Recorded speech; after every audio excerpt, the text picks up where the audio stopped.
Right, so if we take stock of what we've done so far this term, we've looked at various finite difference schemes for solving single partial differential equations.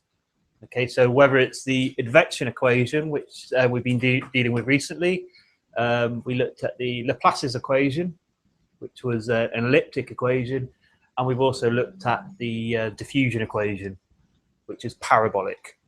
Okay, so what we're going to be looking at today is systems of PDEs. Okay, so why are we going to look at systems of PDEs? Well, mainly because the real world is more complicated than what can be described in a single equation. So for example, we had the advection equation. That's a very simplistic model of the transport of a pollutant. Now, real world, we have it's more complicated than that. So we can't simply just use a single equation. So what we do is we form systems of equations, or PDEs, which model real world phenomena. Now, my area is fluid dynamics. So I'm going to the examples I'm going to give mainly focus around the area of fluid dynamics and modeling of water. But this also applies to chemical kinetics. It can apply to blast wave analysis. I mean, there's examples of PDEs used in financial forecasting as well.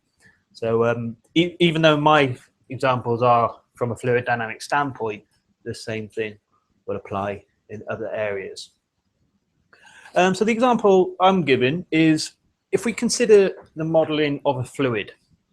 Now, a fluid doesn't just mean something that's wet. Okay, air is a fluid. Okay, it moves, it has a density, it has a mass. Okay, the mass of air is obviously a lot less than, say, for example, water, but it still behaves like a fluid. Okay, so if you ever heard of Euler's equations, they're equations which model a fluid. Now they use several variables. We're not going to be looking at Euler's equation. This is just an example. So if we could have a model of fluid flow, and this model of fluid flow can use these sort of 5 or so variables. And the variables for modeling fluid flow is we could have density. Now, density is mass divided by volume. Okay, so where you have density, just think of a mass of something. So you can have a mass of water. Now, water's got a density of 1,000. Okay, air, a lot less dense. Now, so density is how much of mass you have over a particular volume. Velocity, self-explanatory. Okay, what's the movement of that mass across space? Okay, so you tend to think of velocity, let's say meters per second.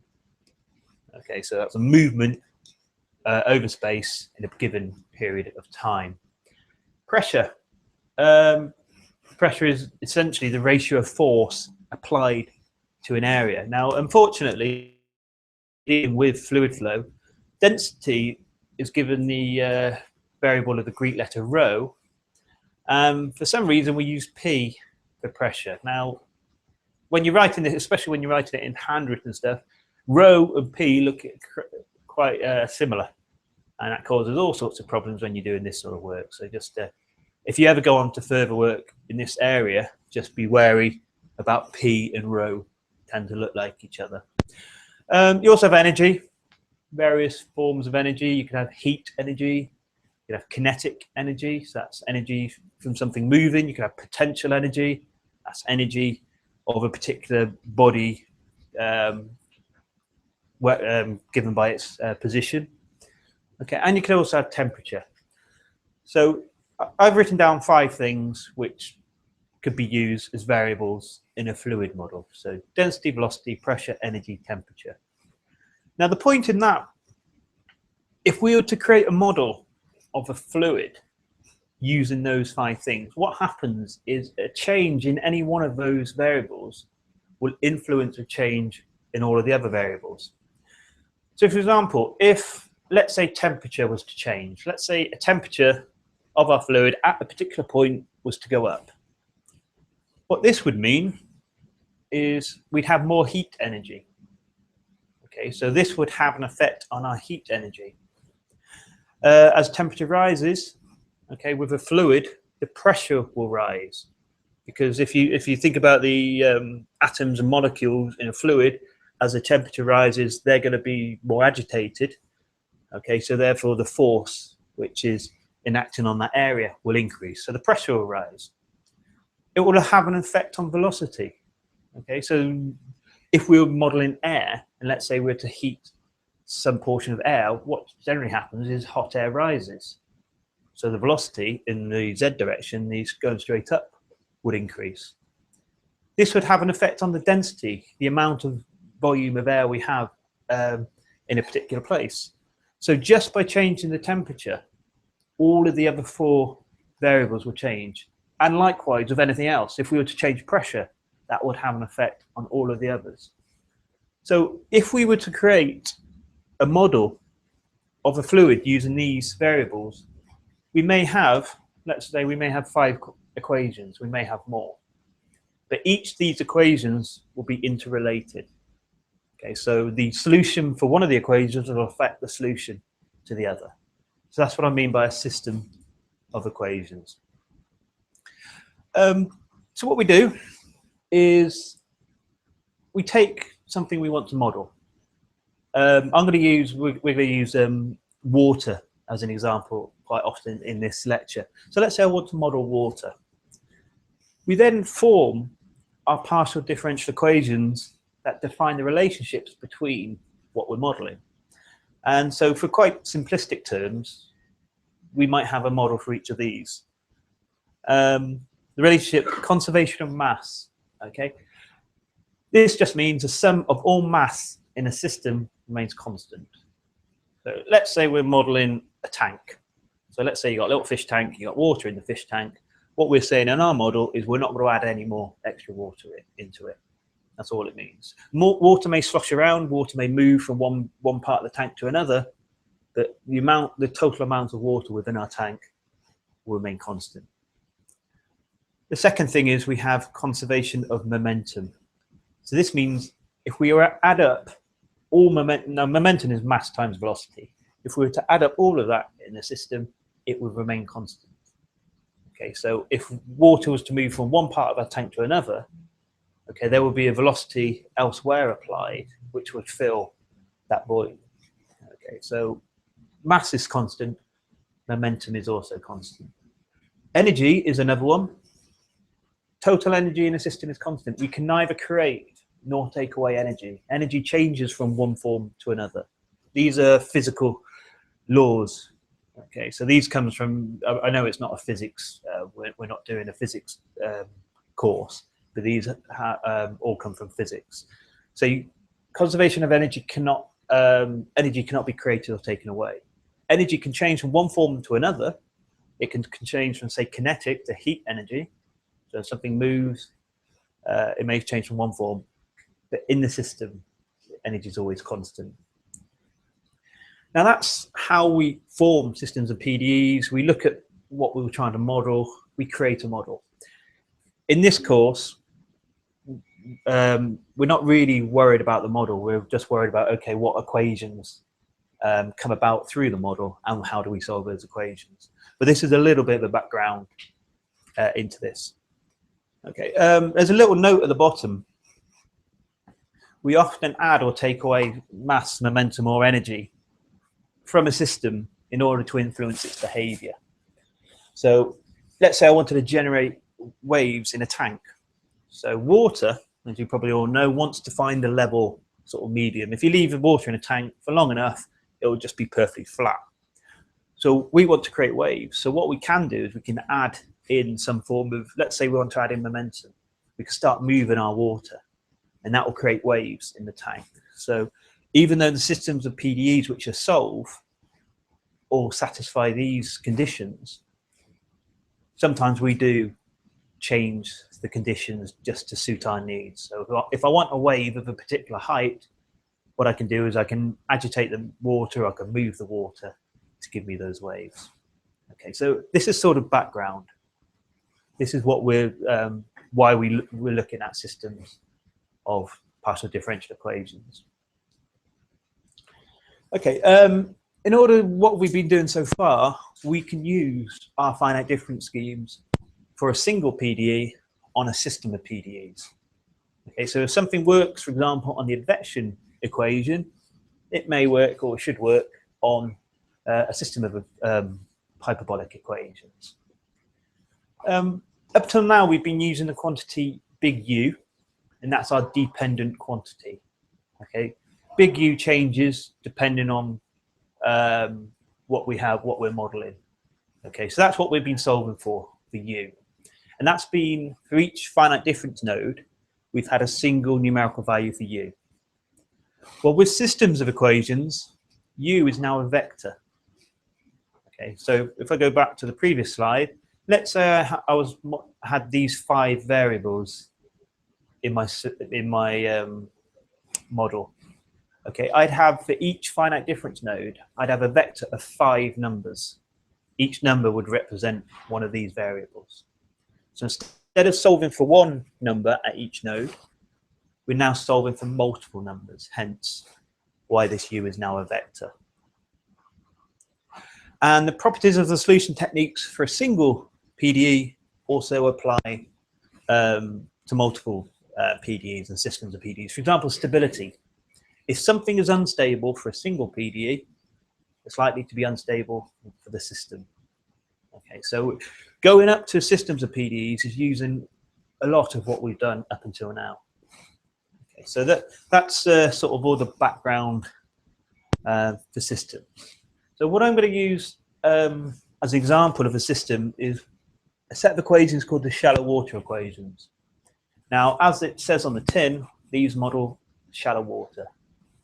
Okay, so these are a simple system of equations with model shallow water. They're quite simplistic. They use a lot of simplifying assumptions in their derivation, but they're a kind of nice sort of introduction to modeling or to solving systems of PDEs. What are they? Well, the shallow water equations are a simplified form of what we call the Navier-Stokes equations. Now, Navier-Stokes equations are absolutely ghastly. They're horrible. They're huge. They take into account all of this stuff: density, velocity, pressure, energy, temperature, etc. Okay, and they are quite complicated.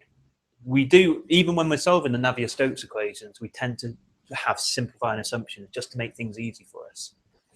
Okay, so the shallow water equations will come from the Navier-Stokes equations. And what we do is we assume that if we have a liquid, we have in a fluid, i.e. water, we assume that the velocity in the vertical direction is 0. Okay, they're negligible. So imagine a tank of water, it's sloshing around. Okay, you would expect the velocity vector, or the velocities of a particle in the water, to go here, there, and everywhere. Okay, well, in shallow water, especially when it comes to sea waves and water waves, the velocity in the vertical direction is virtually nil. Okay, so I'll show you what I mean by that. Okay, so this may be a bit of a daft assumption to say, hang on, we're just going to get rid of any velocity in the vertical direction. Okay, well, this is actually okay. And the reason why it's okay is the behavior of water when it's shallow. Okay. Now, we determine what's shallow water by a depth to wavelength ratio. Okay, so here I've got a, and this is in your notes. Okay, top of page 86. Okay, you just give me a second. I'm just going to tell these guys to shut up.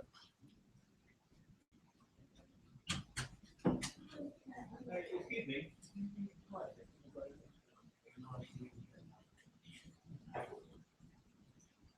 Sorry about that. Okay, so where was that? Yes, we have a depth to wavelength ratio. This is how we classify what is shallow water or not.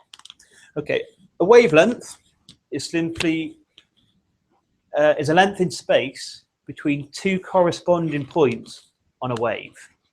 So, for example, let's say this is one part of a series of waves.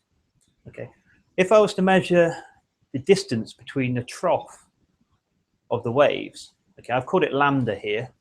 Okay, this is my wavelength. Okay, yeah, so it's a wavelength, it's called lambda, it's a distance. Okay. The depth is what we measure at what we call the still water level. So here we have a wave which, in the trough of the wave, it's underneath this dashed line, and in the peak of the wave, it's just above it. Okay, halfway, we say, okay, the water level is at that point. Okay, and that's D. So D is, this is the bottom, let's say this is the bottom of the sea, or bottom of our tank, or a swimming pool, or a canal, or something. So this is where we have the bottom of our, whatever we're modeling. Okay. And the depth is simply, what is the mean water level? Okay, and that's what our D is. Lambda is the length, and that's the wavelength. Now, when the depth divided by wavelength is greater than 1/2, we say this is called deep water.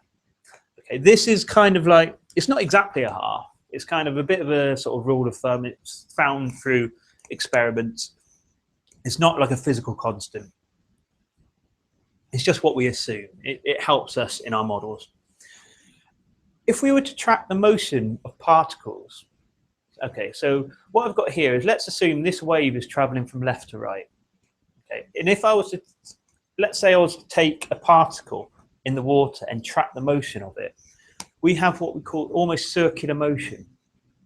Okay, so if, let's say I was to track this particle along, it would sort of spiral along in this direction, but in a circular motion. And as we go down, if I was to take a particle further down, but beneath the surface of the water, we'd still have a circular motion, but the radius of the circle would decrease. Okay, eventually, after about 2 meters under this still water level, there's actually no motion. So I don't know if any of you have done scuba diving before, or deep sea diving, snorkeling. Yeah? Okay. Do it, it's great fun. But if you actually dive down, and so if you're swimming in the sea and you're sort of being rocked around by the motion of the waves, if you actually dive down, it only takes about 2 or 3 meters before you actually don't feel anything from the waves. And that's because of this. What's happening is this is almost a quadratic reduction in the radius of these circles. That's just the physics of water. Okay, so that is this sort of depth to wavelength ratio over 1/2 has come about through physical experiments. Okay, as the depth to wavelength ratio decreases, okay, we come into what we call intermediate depth water. Okay, so think of sort of not out to sea where you've got big ships. Think of sort of, you know, probably 50 or so meters off the beach or something like that. Okay, so again, we have our same wavelength and depth. If we calculate that ratio, and it's between, say, 1/20th and 1/2, we have this sort of behavior. Now, what's happening is the motion of the particles are beginning to become elliptical. So here we have the major axis, the radius on the major axis is actually the same as it was here. But the minor axis, which is the vertical one, okay, started to decrease. And as we get further and further beneath the waves, or beneath the water, the actual minor radius, radius in the minor direction, almost becomes 0 as we go down here. Again, this is found through experiments. Okay, so that's what we call intermediate depth water. Finally, we get to shallow water. So this is when the depth to wavelength ratio is less than 1/20th. That 1/20th, again, it's kind of what coastal engineers and physicists have said, okay, that's about right. Okay, it's not a hard and fast physical constant, it's just a rough sort of estimate. What happens here is when the depth to wavelength ratio is less than 1/20th, we have virtually linear motion in the particles. So instead of your particles sort of rolling around in deep water, okay, in intermediate depth water, they follow an ellipse, and in shallow water, essentially they're doing that. Okay, so this is where we can use this assumption, but there's no vertical velocity in shallow water. It is assumption. It's an assumption. It simplifies things for us, and it allows us to model shallow water. So that's where they come from. Okay, and here they are. This is shallow water equations. This is just in one dimension. So when I mean one dimension, I mean, okay, we've got a finite difference grid. in the x direction. Okay, and these are the shallow water equations. We have two of them. So it's a system of two equations. We have two variables, and we call these dependent variables or conserved variables. Okay, and our variables are h, which is the water height, and u, which is our horizontal velocity. Okay, so we can get into a bit of confusion because I've used little u for velocity, and I used little u previously to this to denote the approximate solution, but it's contextual. So whatever context we're in, we use u. Okay, g is gravity. So on Earth, on the Earth's surface, gravity is approximately 9.81 meters per second per second. We've also got ZB. Now ZB is the water surface. Okay, so in this diagram down here, let's say this is coming up to a beach. Okay, so your ZB is we have some datum, some sort of bottom. Okay, ZB is the height of the surface above that datum. H is the distance from the bed surface going vertically up to the water surface. And U is the velocity across in the x direction. One thing I want you to notice about U, sorry about walking away from the mic, I know that's annoying, but one thing I want you to notice is that U is the same no matter how deep we're beneath the surface. It's one of the assumptions for the shallow water equations. Okay, and gravity is a force pointing directly down. This is what keeps the water basically in the Earth. If water didn't react under gravity, it just float off. Okay, and the Earth would be a rocky planet. But lucky for us, it isn't. Okay, so these are the shallow water equations. So I've got two equations. The first one kind of resembles the advection equation. We have the partial derivative of h with respect to t plus the partial derivative of h times u with respect to x. Okay. H times u, well, h is the mass of water, essentially. Okay, if you think of h as being the water height, that corresponds with how much water we have. U is velocity, so mass times velocity is momentum. Okay, so this h times u is actually momentum. So this means what is the change of the water height with respect to time plus the change in the momentum with respect to space? That's got to be equal to 0. Okay, so that means mass is conserved. The amount of mass in our system, the change in mass over time in our system is always 0. We're not taking away any mass, we're not adding any. Okay, the second equation, okay, this is momentum with respect to time, and this is our change in momentum with respect to space. And here we've got gravity times the difference in the bed source term with respect to space. Okay, this second equation is conservation of momentum. The first equation makes sure that mass always remains constant. The second equation means momentum's always constant. Okay, so that's our one-dimensional shallow water equations. We rarely sort of write them in this form. Okay, the reason being is it's much more convenient to write a system of equations in vector form. Okay, so what we do is I'm going to say my u vector, this is my vector of conserved variables. Okay, so here's my u vector. I've got a vector, first element is h, second element is momentum, h times u. And that's a partial derivative with respect to t. The second vector, fu, sorry, actually that's a bit harsh, sorry about that. The second vector f is the flux vector function. Okay, so this is whatever our flux terms are in the equations. Okay, so this hu comes from there. This he squared plus a half g h squared comes from the second equation. The s vector is our vector of source terms. Okay, if this is 0, it means we've got a flat bottom.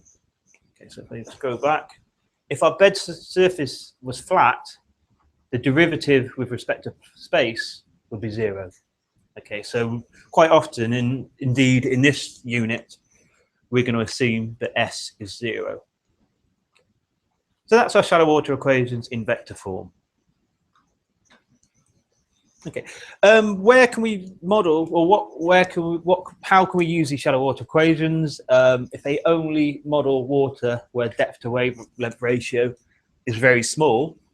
Well, classic example is tsunamis. Okay, so I'm assuming you've all heard of tsunamis. It's it's a Japanese word. If you have seismic activity, so you tend to have the tectonic plates under the sea, and every now and again these tectonic plates move against each other and one gets pushed up and the other gets pushed down.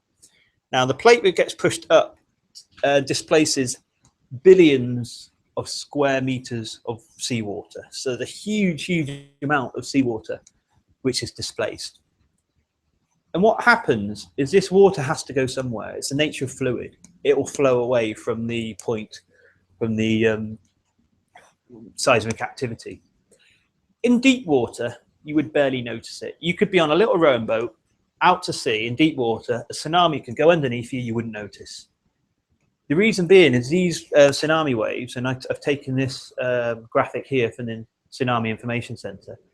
Typically, I mean, this particular one that's being recorded is 213 kilometers long. So from the trough, one side of the wave, to the trough, the other side of the wave, is a distance of 213 kilometers. Okay, so you would barely notice that, and they're about 1 meter high. So your boat would go up 1 meter and down 1 meter. The time it takes for about 213 kilometers of wave to go underneath you, you wouldn't notice it. So it's quite a sad sort of story, because what used to happen is fishermen used to go out in their boats, cast their nets off, fish all day, come back only to find their village or where they lived was absolutely obliterated. And they didn't know how this happened because they didn't notice anything out to sea. What actually happened is as the tsunami approaches shallower water, it starts to steepen and that wavelength reduces. And in the end, it steepens so much that it causes a ball wave up to about 5 meters high, traveling at around about what we got here. So, well, actually, well, in depth of 10 meters of water, the velocity could be 36 kilometers per hour.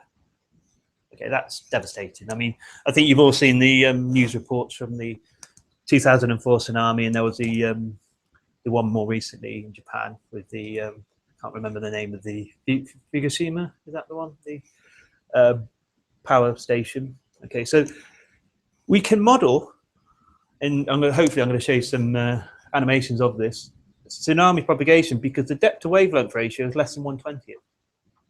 Okay, so we can actually model these tsunamis as they propagate over the ocean. So that's where we can use shallow water equations. Okay, we've seen with stability, we got a limit using our finite difference schemes of the maximum time step.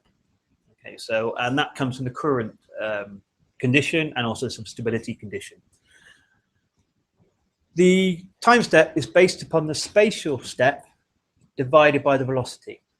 Okay, so we need to know what the velocity is of the shallow water equations. Now, the shallow water equations, we go back here, the velocity is one of our variables. This velocity is going to be different for each point in our domain. So we haven't got a single velocity for our whole system. We've got lots of different velocities. Now, what we want to do is approximate what's our maximum velocity in which is admissible by the shallow water equations. And what we do is we do what's called linearization. So we have our system of equations. It's a non-linear system. Okay, in other words, waves can go backwards and forwards. Those of you who do chaos with Steve Lynch know all about non-linear systems. Okay, so what we want to do is linearize our system of equations. And to do that, we want to write it into the form, instead of u with respect to t plus f with respect to x, what I want to do is write them both in terms of u. So I want u with respect to t plus some matrix j times u with respect to x. Now j, you may have heard about this before, is a Jacobian matrix. And this is simply a matrix of partial derivatives. Okay, so if f is my flux function, the partial derivative of the flux f1 with respect to u is that element there. Okay. I've put on this slide, it can be easily shown that. What I'm going to do now is actually show you where this comes from. So I'm going to do a bit of pen and paper work. Right. So it's going to be on the visualizer. Okay, this is sort of a favorite exam type question of ours.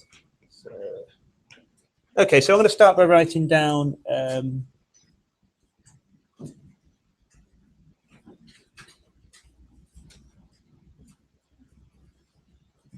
that's my shallow water equations. Okay, I've written them down as partial derivatives in fractional form.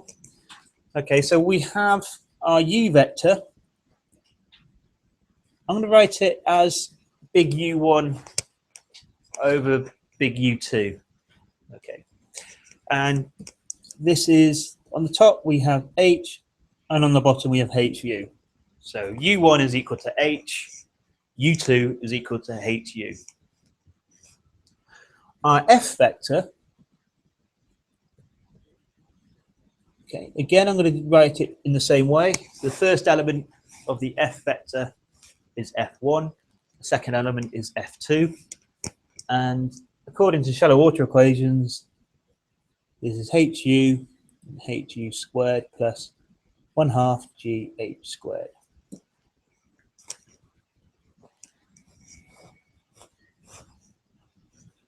Okay, and I always forget which way around the Jacobian is, so I'm just going to write out the Jacobian. So it's the partial derivative of F1 with respect to U1, F2 with respect to U1, F1 with respect to U2, F2 with respect to U2. Okay, so that's our definition of a Jacobian matrix. Now the trick is here is I want to write F1 and FU. So why did I say FU? Sorry, I'm not being rude to you, by the way, guys. F1 and F2 in using U1 and U2. Okay. So if you notice, F1 is equal to HU. Now U2 is equal to HU as well. So what I can do is say F1 is actually U2. Okay. F2 is slightly more complicated. So we've got HU squared plus 1/2 GH squared. Now, if I want to write this only using U1 and U2, well, HU squared, if I square U2, I get H squared times U squared. So I've got U2 squared, but I've got H squared times U squared. I only want H times U. So if I got U2 squared, if I divide that by U1, which is H, I then got HU squared. Does that sort of make sense? Okay, so if I got U2 squared, I have H squared U squared. If I divide U2 squared by U1, okay, I'm dividing that by H. Sorry about the autofocus seems to be going out a bit. Okay, so if I do that, then I've got H U squared. Okay, so I'm going to write F2 as U1, so U2 squared multiplied by U1 to the power minus 1. Sorry? 1 is because I wrote it down wrong. Okay, like I say, I'm always getting this mixed up. Is that better? Sorry about that. Okay, so that's the first, that's HU squared done. I now need 1/2 GH squared. So in order to do this, I have plus 1/2 G. Now H is just U1, so that's just U1 squared. I'm going to turn off the autofocus. For some reason it keeps, is that better? Yeah. Right, so I need to evaluate each of these 4 elements. So I'm going to do them separately. Okay, so the first we have is partial derivative of f1 with respect to u1. So in other words, f1 is equal to u2. So the partial derivative of my variable u2 with respect to u1 is just 0. There's no u1s in that function there, so therefore the partial derivative is 0. Okay, what about partial derivative of f1 with respect to u2? Okay. So what we have is u2 is then our function. Okay, so the derivative of u2 with respect to u2 is simply 1. It's like finding the derivative of x with respect to x. It's 1. Okay, so that's the top line done of our Jacobian. The bottom line uses partial derivative of f2 with respect to u1 and u2. So we do the same thing. Put u1 to start with. Okay, so we got a slightly more complicated function. Okay, so we have this function here. We're finding the partial derivative with respect to u1. Okay, the first term, u2 is just going to be because we're partial derivative, that's just going to be a constant. u1 to the power minus 1, well, standard rules of differentiation, we have multiplied by minus 1 and then subtract 1 from the power. So we'll have minus u2 squared times u1 to the power minus 2. Okay. Second term, a half g times u1 squared. Well, if we multiply by the power, we got a half times 2, which is obviously 1. Multiplied by g, and then times u1. So g times u1. Okay. So what we have here is, what I'm going to do is replace u2 with hu and u1 with h. So I've got minus h squared u squared over h squared. Okay, because u1 is h, u2 is hu, plus g times u1. u1 was just h. And h squareds cancel out, so I've got minus u squared plus gh.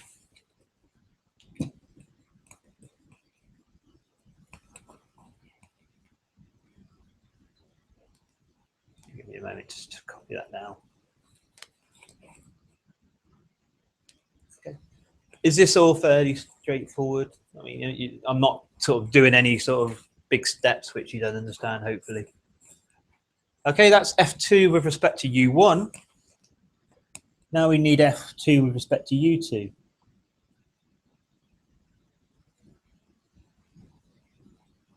Okay, and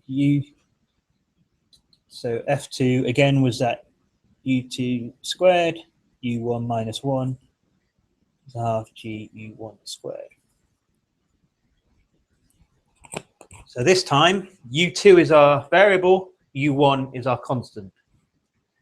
Okay, so u2 squared, well, the derivative of that is just 2u2.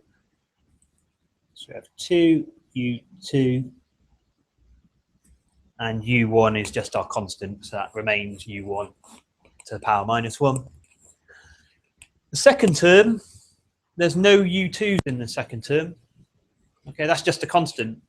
Derivative of constant is 0. So I've just got this. Okay, so 2u2, so that's 2 lots of h times u divided by h. Sorry? Yes, because u1.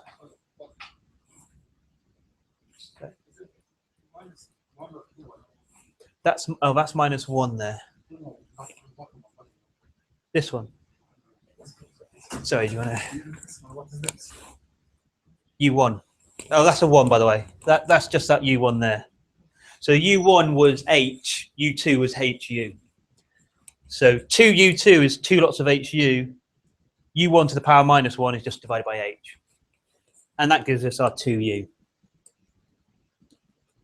So when I said, oh, it could easily be shown that, you just kind of calculate all 4 partial derivatives, and then that's what you get. So in the end, our Jacobian is 0, 1, minus u squared plus gh, and 2u. If you want to check that, multiply that by u, and you should get f. Okay, so if you get to your Jacobian and you want to check it, you can check it. You just multiply it by the u vector, and you should get the f vector. So in other words, 0 times h plus 1 times hu means hu on the top. We'd have minus hu squared plus gh squared plus 2hu squared. Okay, so if you multiply those two matrices out together, you get back to the f vector. Okay. So that's where equation 7.6 comes from. That's kind of like a favorite type of exam question. So yeah, so if you could sort of either memorize that or remember the steps, that's an exam question done. Or part of an exam question done. So 7.6, that's where that square matrix in 7.6 comes from. Okay, so there's our Jacobian. So if I want to write it in what we call this is quasi-linear form. So we have our u vector, and with respect to t, we have our u vector with respect to x, pre-multiplied by our Jacobian. Okay, so this is linearizing our shallow water equations. If you want to calculate the eigenvalues of Jacobian, okay, you get u plus root gh and u minus root gh. Right in the very beginning of this term, I said, well, one way of classifying a hyperbolic system, hyperbolic PDE, was looking at the conic sections. Another way of doing it is if your eigenvectors are real and distinct, so they're real numbers. The reason why they're reals is h is always a positive number. You can't have negative mass. Okay, so h is always going to be positive. Gravity is 9.81. Okay, so this square root is always going to be positive. This is always a real number. So lambda 1 and lambda 2 are real numbers. They're never complex. If they ever get complex, means your scheme has gone unstable. Okay, or something's gone wrong. It means you've got negative mass, which you can't possibly have. If your eigenvalues of your Jacobian are real and distinct, in other words, they're different, then you've got a hyperbolic PDE.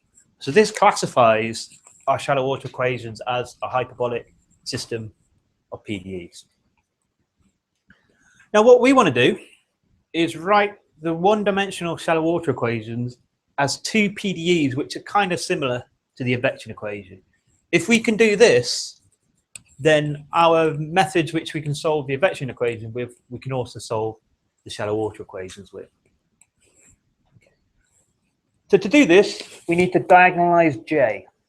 So I want to write, or I want some transformation which is applied to J so that I end up with a square matrix with my eigenvalues on the main diagonal. This is a process of linearizing a system of PDEs. Okay, so I'm going to say let T be my a vector of vectors. Okay. Q1 and Q2 are eigenvectors corresponding to lambda 1 and lambda 2. These are columns. Okay, so these are 2 by 1 vector column vectors, so therefore T will be a 2 by 2 matrix. Okay. The reason why I'm using eigenvectors is there's a property in a minute which I'm going to exploit. Okay. So what we can do is I'm going to say, okay, J times T. J is 2 by 2. T is going to be 2 by 2. And T is defined by these two eigenvectors here. Okay, so J, my 2 by 2 matrix, multiplied by a 1 by 2 vector where each element is a 2 by 1 matrix. Okay. Because it's in this form, I can multiply each individual eigenvector by J. And because of the property of eigenvectors, okay, this is basically the definition of an eigenvector. So we have Q is an eigenvector multiplied by some matrix. Okay, that's exactly the same as multiplying your eigenvalue by your eigenvector. So this is a basic definition of eigenvectors. So instead of J times Q1, I could write lambda 1 times Q1. And instead of J times Q2, I could write lambda 2 times Q2. Okay, I can split that up now. Okay, I could rewrite this line as this. Remember, this is still a 2 by 2 matrix multiplied by this diagonal matrix. Okay, this is what I wanted to get. Okay, this is my diagonal matrix D. Okay, and the last. Okay, so this is my T. Okay, which I let that be Q1 and Q2 up here. This is my D, which is that matrix. Okay, so after all that, what we can say is my diagonal matrix is equal to T inverse multiplied by the Jacobian multiplied by T. Okay, this is our transformation that will linearize our system. Okay, so T is the eigenvectors of our Jacobian. J is our Jacobian. So if we do T inverse times J times T, we get our diagonal matrix. Okay, this is a process of diagonalizing that matrix. Okay, so how does this apply to the shallow water equations? Well, this is my diagonal matrix. And what I'm going to do is I can't work with U because we're changing things. Okay, it's not quite mathematically correct. So all I'm doing is I'm going to say, okay, I'm going to introduce a new vector W. Now, W is simply W1 over W2. W1 is kind of analogous to U1. W2 is kind of analogous to U2. Okay. So U is my transformation T multiplied by W. Okay. So the shallow water equations, instead of U, I've got TW. And I've got the Jacobian matrix times UX. So instead of UX, I've got TWX. Okay, so this is the process of linearization. Okay, pre-multiply everything, okay, by our inverse of T. So T inverse times T is just the identity matrix. Okay, so I'm going to be just left with WT. T inverse times J times T is our D matrix. Okay. So therefore, I have this system. WT plus D times WX. D is my diagonal matrix. So if I replace the diagonal matrix with this 2 by 2 here, multiply them out, I've got two separate equations. Okay. This is the same as the linear advection equation. So remember, linear advection equation was UT plus V UX. Here I've got W1T plus something in a bracket times W1X. That's the same as the linear advection equation, and the same for the second one here. So what I've got here is I've got two equations. This thing in the bracket is the velocity for my advection equation. So what I can say is U plus square root GH that is my velocity, or the maximum velocity allowed for the shallow water equations. U minus GH is the minimum velocity allowed for the shallow water equations. So, okay, so all of that essentially takes our nonlinear system of two equations, linearizes it, and we end up with two advection equations. This is what we call quasi-linear system. Okay. In other words, U plus GH is the speed of our shallow water equations, or the maximum speed. Okay, so why did I want to calculate all of that? Why did I go through all that palaver? Well, the current number, the CFL condition, places a limit on our maximum value of delta t. So C is our current number. That's depending on the stability of whatever scheme we're using, but delta x over velocity. Now, the velocities, we have a u plus root gh and u minus root gh. Okay, so the maximum absolute velocity is this.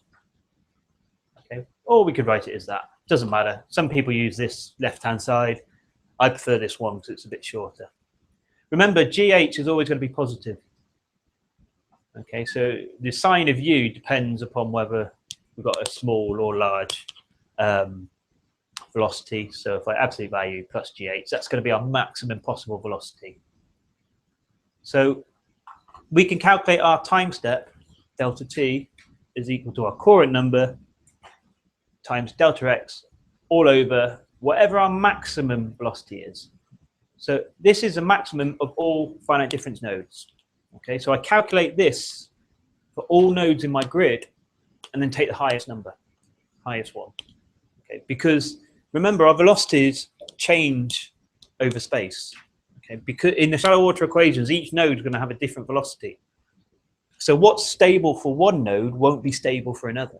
So we take the worst possible case. We take the node which is being most awkward, and we use that to calculate our delta t. Right, so we know how to calculate our time step. So what I'm going to do now is I'm going to use a Lax-Friedrich scheme to solve the shallow water equations. Now this was, you've done the lab sheet 4, or you looked at lab sheet 4. Okay, Lax-Friedrich scheme, this was for the advection equation. So U's were just a single number for each finite difference node. To write this for the shallow water equations, it's very, very similar. Okay, here we have, notice these are in bold because we have a vector. So instead of U being a single number, we're going to have two numbers. Okay, so we're going to have one for H, one for H times U. Okay, here our velocity was constant for all across the system. It didn't change in space, it didn't change in time. So I could write my velocity outside of this calculation. But with the shallow water equations, our velocity is going to be different. And that's taken into account by the flux. So this flux is a change in momentum over space. Okay, so instead of having V in front of our delta T over 2 delta X, the flux deals with velocity. Okay, so that's the only change. We don't have a V outside, and these are F terms. Boundary conditions. There are two main types. Transient flow boundary conditions. This is where water will just flow out of the domain without any form of reflection. Okay, so these are von Neumann boundary conditions. Okay, in other words, zero gradient across the boundary. So our ghost node, H minus 1, is equal to the second node in from the boundary. Remember, the H0 is a boundary node, H1 is a second node. Okay, so this means the gradient across the boundary at H0 is going to be 0. And the same at the right-hand boundary, the same for the velocity. So this means any wave that passes or approaches the boundary will just flow out of the boundary as if it wasn't there. We can, however, have, and this is a bit more interesting, reflective boundary conditions. So let's say we're modeling a tank. A wave starts in a tank, hits the boundary of the tank, and it will bounce back. Okay. How we do this is we impose zero gradient boundaries water height, the h, but for the velocity, we simply say the velocity of the ghost node is minus whatever the velocity of the fluid node is. So if I'm at the right-hand boundary and I got a wave approaching it with a positive velocity, okay, my ghost node, okay, is going to have a wave approaching with this equal velocity but in the other direction. So it's like two waves hitting each other, and that's how we model the solid wall boundary condition. Okay, right. Now I'm going to show you some sort of test cases. First test case we're going to look at is what we call a one-dimensional dam break.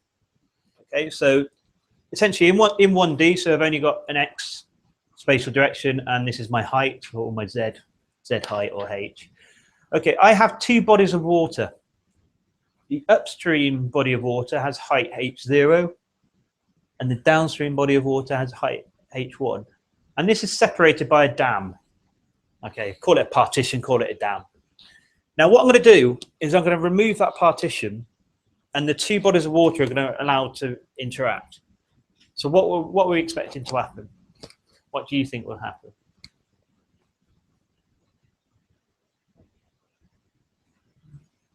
No? Falling asleep? Don't know? Okay, fair enough. I'll let you off. It's a stressful time in your year, so I'll let you off. Okay, what happens is under gravity, the upstream body of water is going to want to collapse. Okay, that's going to want to collapse. And the only place it can go is to the right. So it's going to sort of flow that way. It's going to collapse to the right. Okay, so this is what happens. A ball wave forms, which travels from left to right along the downstream depth. Notice the downstream depth, actually, until the ball wave hits it, remains the same. Okay. But we also, so that's our ball wave. But this, the mass of water which was occupied this region has escaped down here. So what happens, we have what we call a rarefaction wave traveling to the left. Because water's gone this way, we've got to have a conservation of mass. Okay, we haven't lost any water.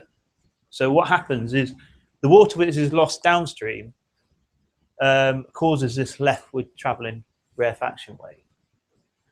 Okay, and that's the solution using the Latz-Friedrichs. Now it's a lot more interesting to actually see the solution actually being calculated. So hopefully I've got one I prepared earlier. Oh no, there's none there.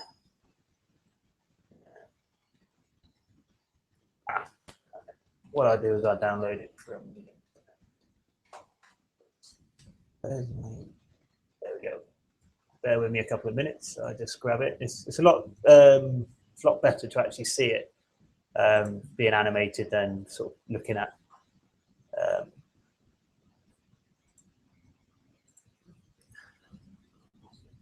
Okay, just dump that anywhere. Okay, so here we are. So here's my 1D code. I just want to check to see if it works straight away because I've made changes over the. So if I want the Latz-Friedrichs, let's see a dam break.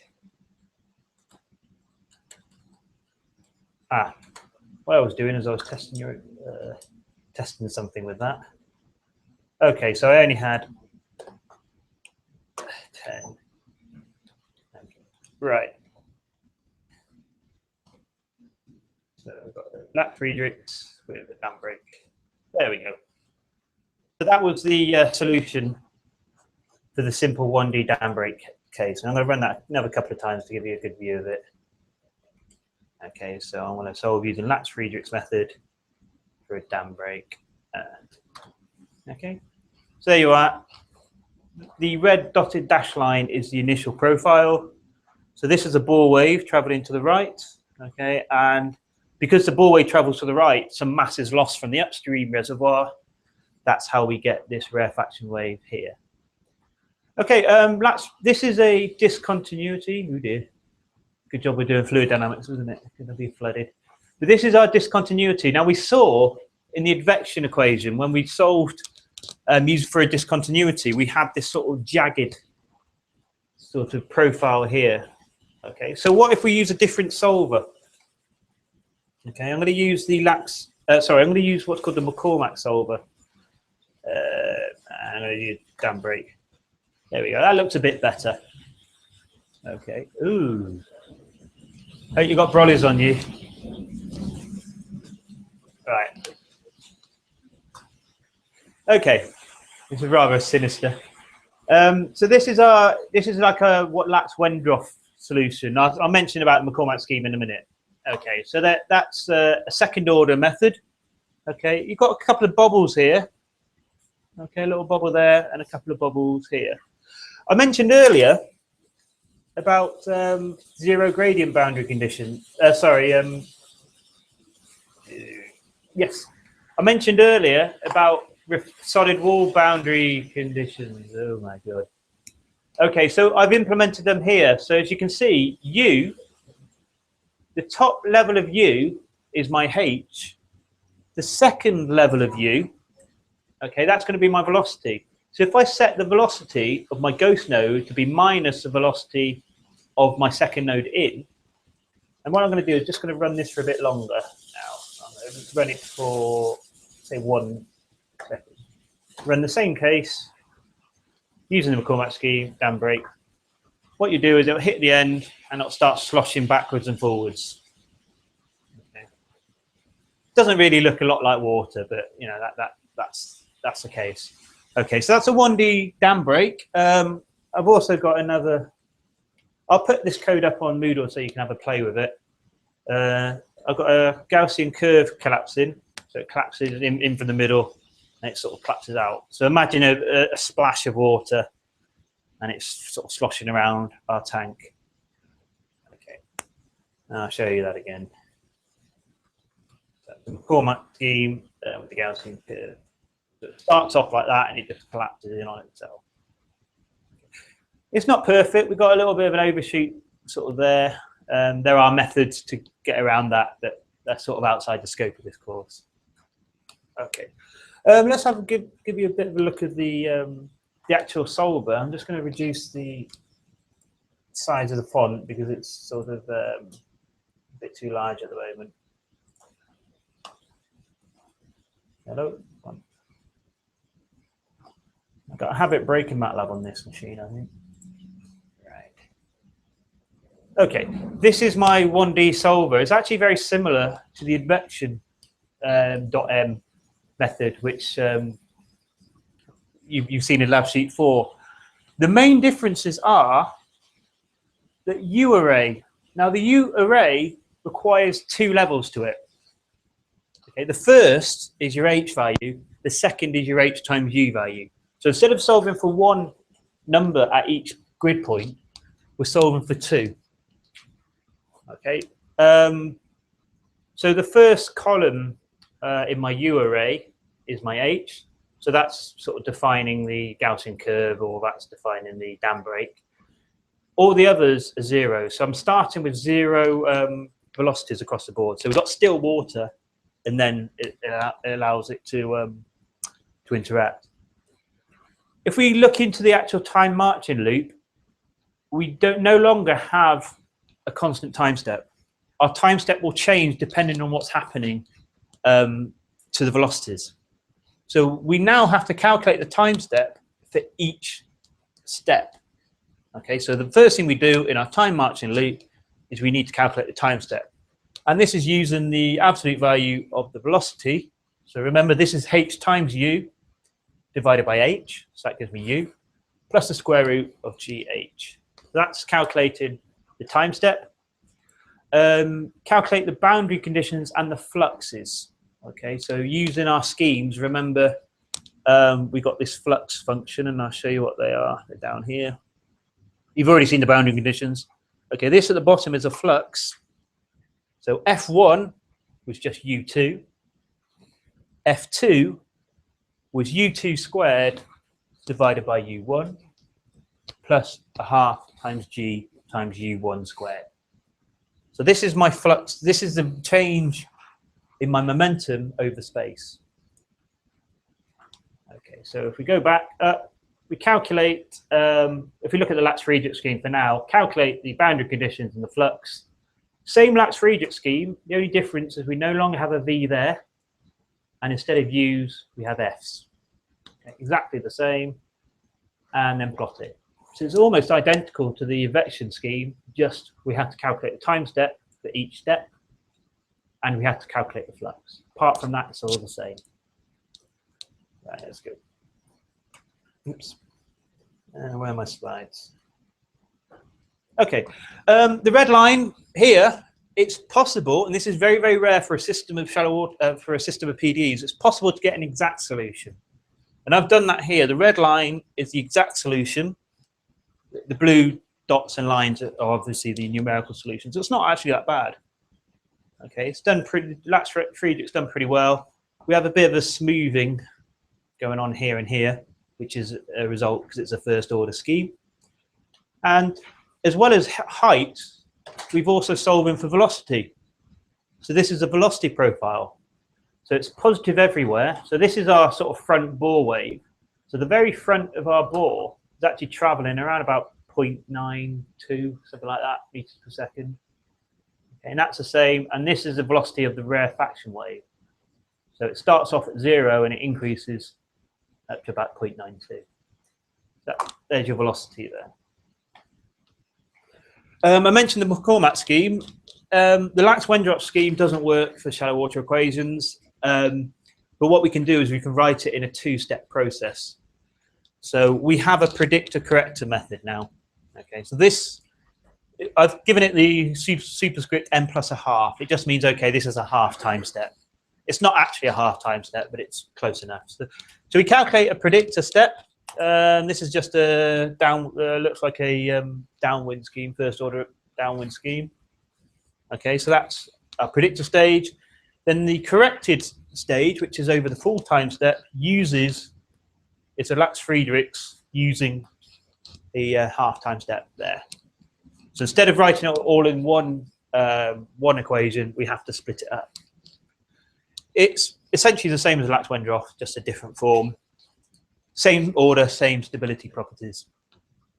One thing to note though, since the corrector step requires flux values calculated using the predictor, so for example here, okay, these U superscript n plus a half, these come from the predictor solution. So we have to calculate the fluxes between this step and this step. And we also have to calculate the boundary conditions as well. Okay, and these are the McCormack solutions. As we saw with the advection equation, we have little Gibbs phenomena coming in here. We have little overshoots and undershoots. This is just a result of the second order scheme. Okay, and that's the velocity. Okay, what I wanted to finish off with is just having a look at two-dimensional shallow water equations. Now, you won't be asked to do this. You won't be asked in an exam, and you won't be asked in any coursework. Going to two dimensions is, it doesn't seem like that much more work, but it's just mainly in the programming. It's a bit picky, you know. If you want help on this, have a look at this. Ask Alex about this. Okay, you won't be asked to do this in this assignment or the exam. Okay, 2D shallow water equations. Okay, so this is how they're written in vector form. We have the U with respect to T, F with respect to X, and now we've got an added G. Okay, this is the change in the flux in the Y direction. So this is our change in the flux or the momentum in the X direction. This is the change in the Y direction. And we have our source terms as well. Our U vector, instead of being 2 values, is now 3. So we have H as before, momentum in the X direction as before, but now we've got momentum in the Y direction. So V is our velocity in the Y direction. U is our velocity in the X direction. The flux, this is differentiated with respect to X. Okay, the first 2 lines of our flux is the same as for the 1D equation. Our third line is simply H times U times V. That's just the equation. G is quite similar to F. Okay, the first line is HV, whereas the first line of F was HU. The second line is HUV, which is the same as the third line in F. And the last line is similar to F, except for we're in terms of the V. to velocity in the y direction. Why are you changing that one? This one. Because this is the change in momentum in the y direction. Okay. The x direction should be the same. Not quite, because this comes about through what we call curl. If you have a look at some vector calculus, I mean, I've written it in a form here where I multiply out the dot product. Okay. There's no easy way to explain it. What I would say is have a look at vector calculus, div, grad, and curl, and I've just written it in this form. These just come from the Navier-Stokes equations. It's just the way they are. Okay, to solve it, we saw last week, we can use dimensional splitting. So we use exactly the same thing here. So what we've got is I've written it as Lx delta t and Ly delta t. I think I've coded it as Ly delta t, Lx delta t, but it doesn't matter which way around here. Okay, so if we solve in one direction, okay, and then we use those values to solve in the other direction. It's just splitting it by the dimensions.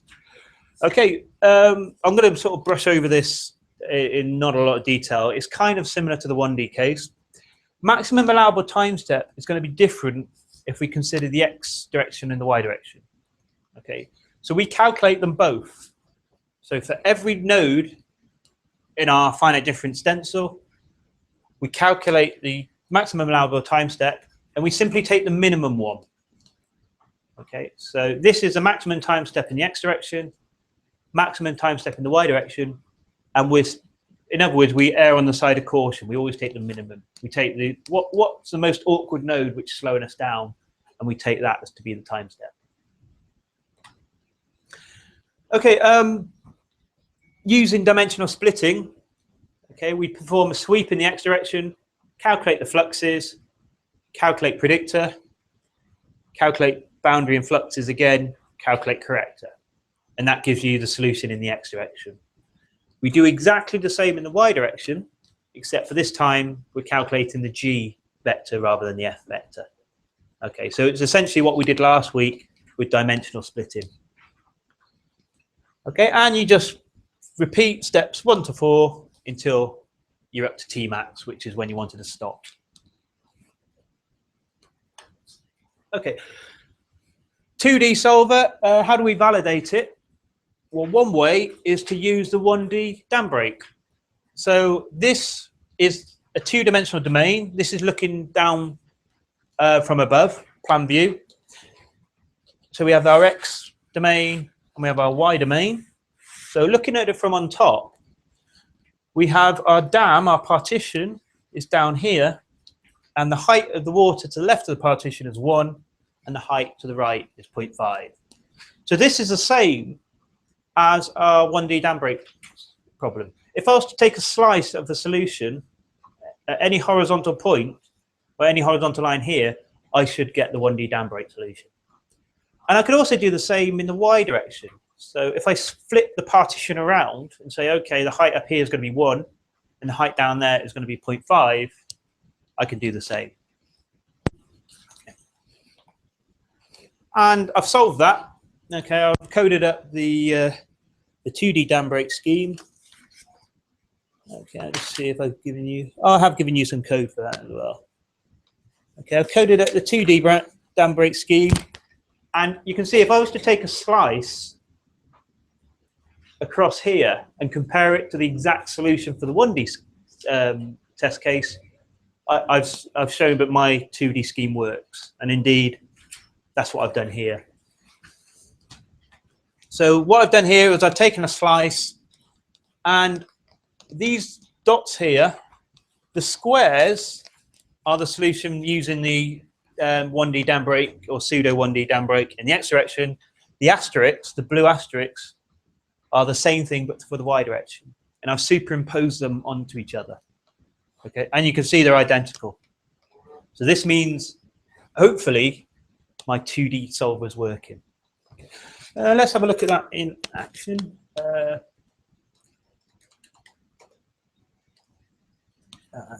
open the 2D version. Haven't got it downloaded yet. I'll just download it. Yes.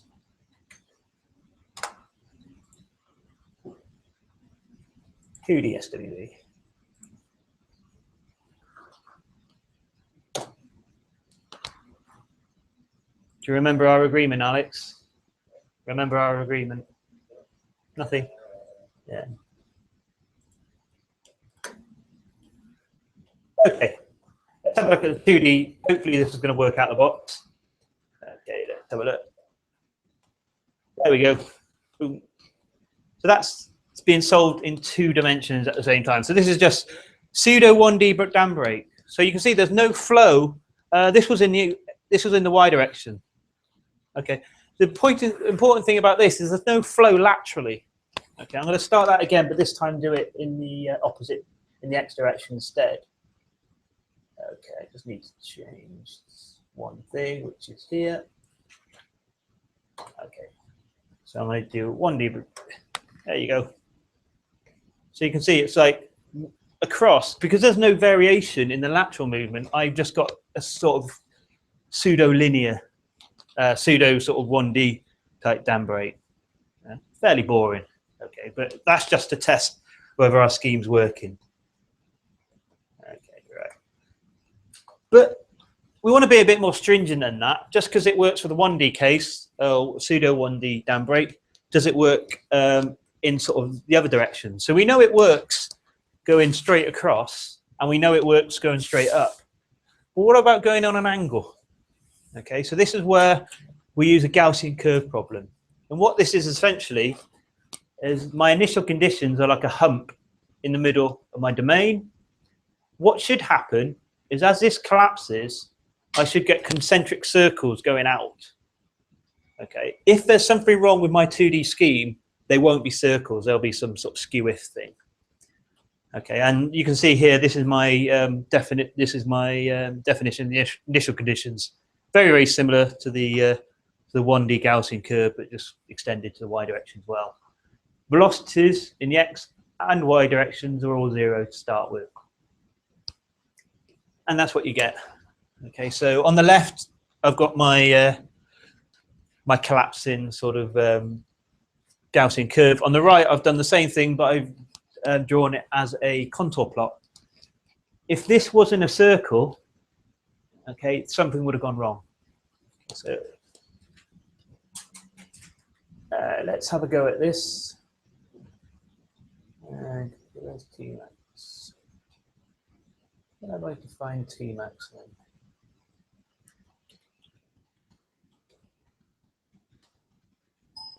Ah, there.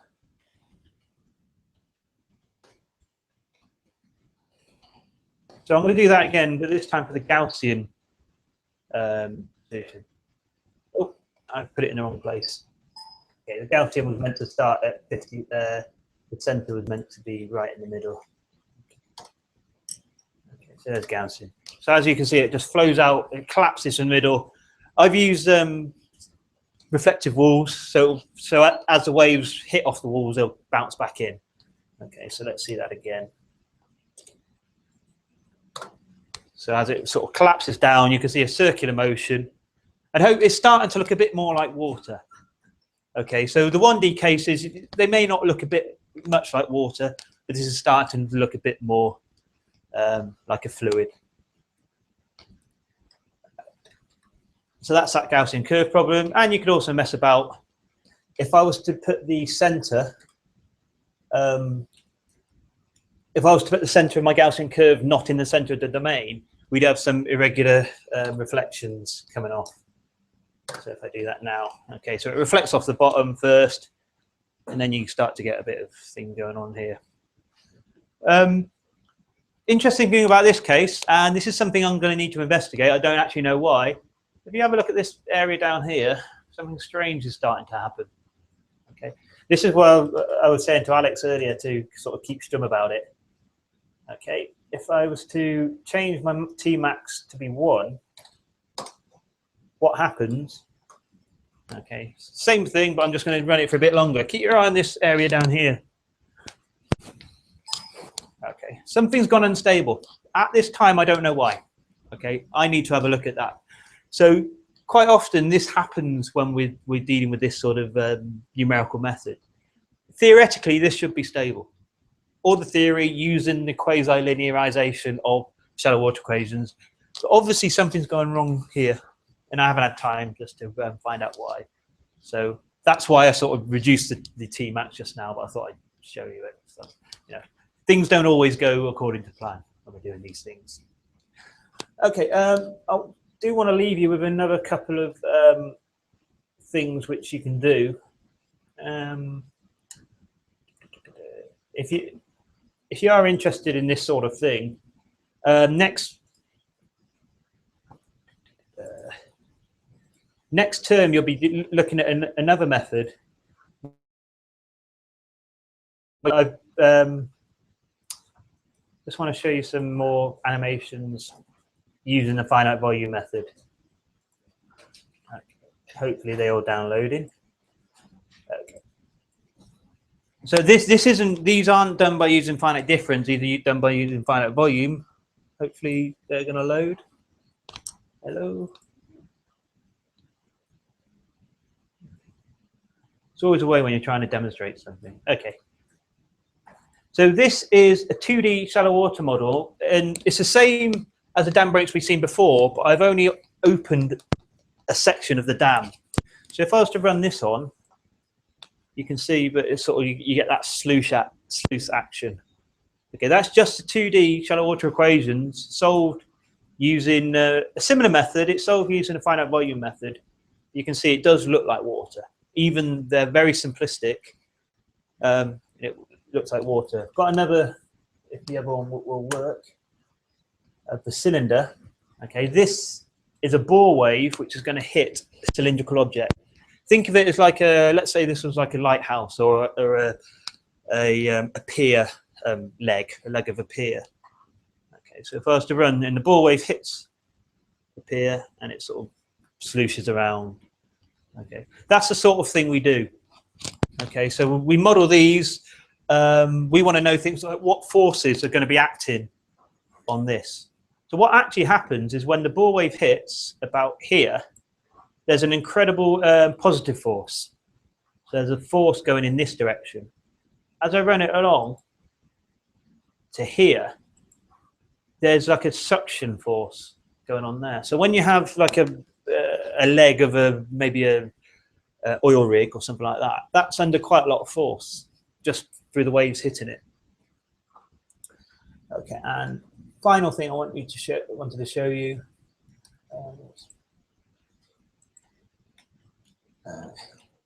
Go to YouTube. You hear about Gangnam Style, by the way? It broke YouTube the other day. Okay, something ridiculous, like 300 300 million views. It's had something ridiculous. Anyway.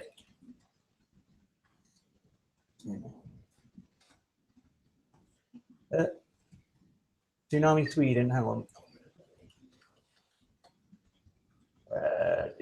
There was a YouTube. Okay,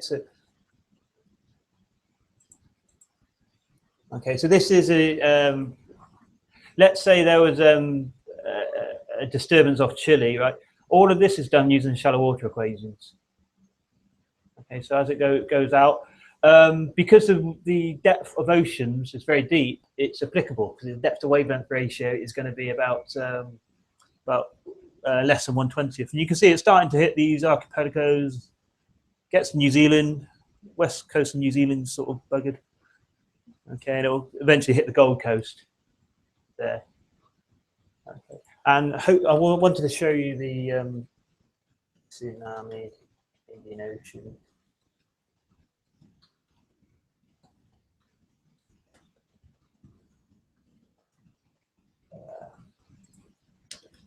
Don't want to actually show you the. Oh.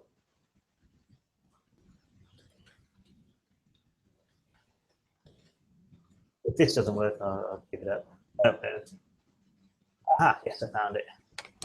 Okay, so this is another sort of model. This is using exactly the same thing, shallow water equations to model the tsunami propagation. Okay. So all the stuff you've been doing so far in 1D is kind of uninspiring. The point I'm trying to make is, you know, as soon as you go to 2D, you can actually see where these sort of things become a bit more interesting and they get a bit more elaborate. Okay, then, sorry to have kept you so much longer. Before you go, are there any questions with what we spoke about today?